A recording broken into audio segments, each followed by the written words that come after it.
It now emerges that at least 3 senior civil servants have given testimony about Mr. Raab and about his behaviour, and it doesn't sound good. Adam Tolley is taking their evidence, and apparently he's going to take a few weeks to make a decision and to report back. But one senior minister has said that Mr. Raab should have gone ages ago. The situation is like a ticking time bomb, and Raab himself was totally unsuitable for high office. There is talk about him being arbitrary, pernickety, very hard on junior staff. He defends himself by saying that he is not ashamed of having high standards, but it is possible to have high standards without being completely unreasonable. Being on the end of his expectations wouldn't be nice if you're not prepared for it. It's tough. There's perfectionism there. He has a view about how he wants things done. He expects delivery, but doesn't understand how to get it done.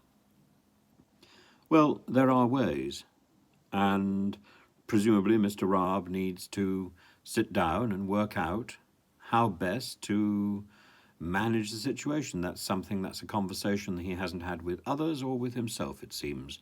Rees-Mogg, on the other hand, says that we have to be careful. Well, of course, Rees-Mogg uses very inappropriate language. He says we've got to be slightly careful about the bullying allegations. We mustn't be too snowflakey about it. People need to be able to say this job has not been done well enough and needs to be done better. Well, of course, the point is that there Rees-Mogg is taking the view that being in charge of a department is about giving very precise orders about what one wants doing, in other words, to treat people like slaves. Being in charge of a department is harnessing the talents of the people in that department, I would have thought. And certainly the information that we get about Mr. Raab is he seems very ill-equipped or very reluctant to do precisely that, to get the best from the multiplicity of talents that surround him. He wants everybody to be a mini Raab, I suspect. That's not a good way to go about things. If you get it right, it's always seemed to me, if you get it right, you take responsibility for the great work that is done by people who are working with you. If you get it wrong, everybody fails quite to live up to the standards that you set for yourself. Even yourself. Nobody can live up to those standards. I think Mr. Raab should go.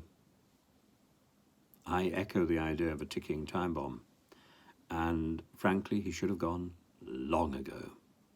And anybody, unfortunately, who is encouraging him to stay is complicit in the problem. When that problem is identified, I think a lot of heads probably should roll. Will they? I doubt it.